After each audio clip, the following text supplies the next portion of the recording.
Polícia de São José dos Campos prende 2 suspeitos de envolvimento pela morte de adolescente de 17 anos. Dupla alega que foi mantida em cárcere privado por um tio da vítima que queria vingar o assassinato da sobrinha. Polícia Rodoviária Federal cumpre determinação do governo e suspende o uso de radares móveis na Via Dutra. Em todo o estado, 24 equipamentos eram usados para autuar motoristas que excedem o limite de velocidade nas estradas. Depois de Tremembé, Taubaté também vai usar drones para fiscalizar a ampliação de imóveis na cidade e também na zona rural. Motociclista cai em córrego após acidente entre carro e moto em Taubaté. Moradores do Jardim Santa Catarina cobram melhoria da fiscalização no local. Projeto da nova Lei de Zoneamento de São José dos Campos segue em tramitação na Câmara Municipal. Prefeitura espera a aprovação ainda este ano. Vereadores marcam audiência pública para o final do mês. No quadro Notícias do Bem, um projeto social que conta com a ajuda de voluntários para auxiliar crianças e jovens em idade escolar na zona norte da cidade. Quinta-feira, 15 de agosto. As notícias da região agora no Band Cidade, segunda edição.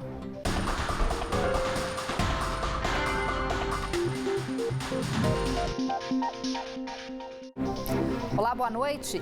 A Polícia Civil de São José dos Campos identificou 4 suspeitos de envolvimento no assassinato de Jamile Fernandes da Silva, de 17 anos, que desapareceu depois de participar de um baile funk no último fim de semana. O corpo foi encontrado 2 dias depois com sinais de tortura na zona norte da cidade. 2 suspeitos já estão presos. Os detalhes com a repórter Caroline Rossazzi. Um dos presos procurou a polícia ontem e disse que havia escapado de um cativeiro na região do Banhado, aqui em São José dos Campos. O outro procurou a base da Guarda Civil Municipal hoje, todo machucado, dizendo a mesma coisa. Ele está em um hospital mantido sob custódia. Os 2 já estavam sendo procurados pela polícia porque estavam junto com a Jamile nesse fluxo no último sábado. Segundo a polícia, os 2 foram mantidos em cativeiro por um homem conhecido aí como Pezão, que é tio da Jamile. Ele está sendo procurado por tráfico de drogas e a suspeita é que ele tinha pego os 2 para se vingar da morte da sobrinha. As investigações continuam e hoje à tarde o delegado responsável por esse caso deu detalhes de como foi a noite do crime. As 5 pessoas que estavam no baile, eles chegaram juntos, são 3 rapazes e 2 meninas, e saíram juntos do baile. Eles estavam acostumados a conviver, a frequentar bailes e andar juntos. Então, teoricamente, seriam amigos. E a discussão foi por motivo fútil. Uma coisa banal, seria ciúmes de um que estava paquerando a menina e também nós temos informações de que ela teria dado o cigarro dele para outras pessoas, ele não teria gostado. E começou uma confusão, uma briga lá dentro mesmo, ele teria agredido a menina lá dentro, há também informações de que ela teria revidado.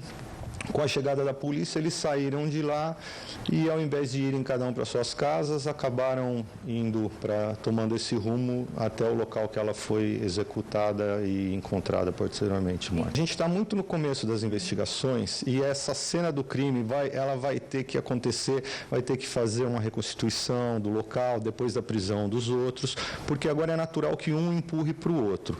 Então, até agora, as versões são conflitantes, um atribui a autoria do tiro ao outro, mas o fato é que eles admitem que todos participaram ali na cena do crime. Nós não temos o laudo necroscópico ainda e ela foi muito espancada antes de receber o tiro. Então a gente não sabe a causa da morte, se foi em decorrência do tiro ou se quando ela levou o tiro ela também pode ser que já estivesse morta. Os outros 2 suspeitos são um casal que estava junto com a Jamile e os 2 presos na noite do crime. O homem e a mulher estão foragidos e depois que eles forem encontrados, a polícia pretende fazer uma reconstituição do crime para tentar identificar quem é o responsável pela morte da Jamile. Caroline Rossazzi, de São José dos Campos, para o Band Cidade. Na principal rodovia do país, a Via Dutra, os policiais rodoviários federais já retiraram os radares móveis e portáteis de circulação. A confirmação aconteceu hoje à tarde, após despacho do presidente Jair Bolsonaro no Diário Oficial.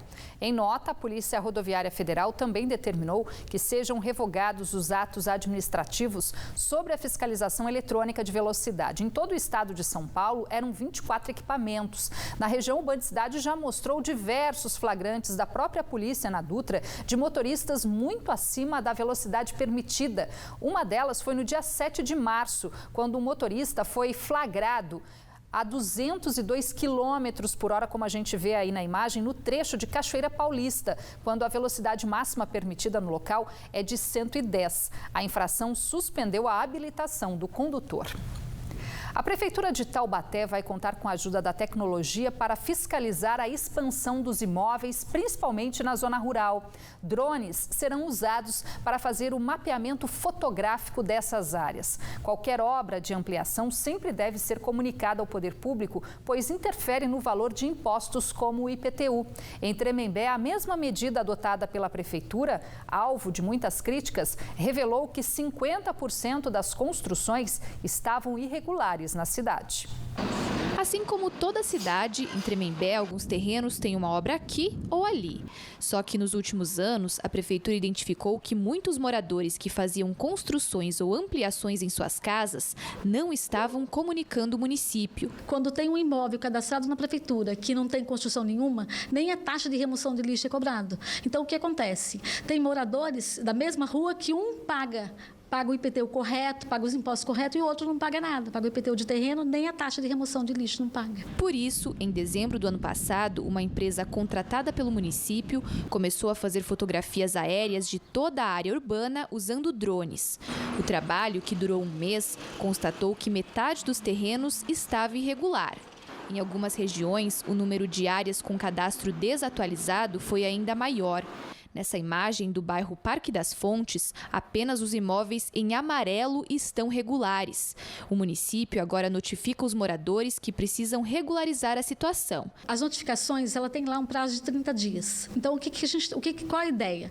A ideia é que a pessoa olhe a notificação. Caso a metragem apurada pela empresa não seja correta, que ela venha na prefeitura para que a gente possa fazer uma fiscalização. A gente vai ter o tempo para corrigir e emitir corretamente. Além disso, essa diferença de metragem está sendo cobrado do ISS. Então, logo depois de finalizado, vai ser mandado para a seção de diversos tributos e eles vão começar a enviar a cobrança do ISS sobre essa construção. Aqui em Taubaté, essa tecnologia também deve ser usada em breve para o mesmo fim. E do alto, dá para ter uma noção do motivo desses equipamentos serem uma boa alternativa. No geral, as imagens registradas por essas aeronaves não tripuladas têm qualidade melhor que as de satélite, por exemplo. A utilização de um drone foi determinada por um decreto publicado pela Prefeitura no dia 9 de agosto. A diferença é que em Taubaté o equipamento vai ser usado com foco principal na zona rural, onde o município quer coibir ações de parcelamento irregular de terrenos.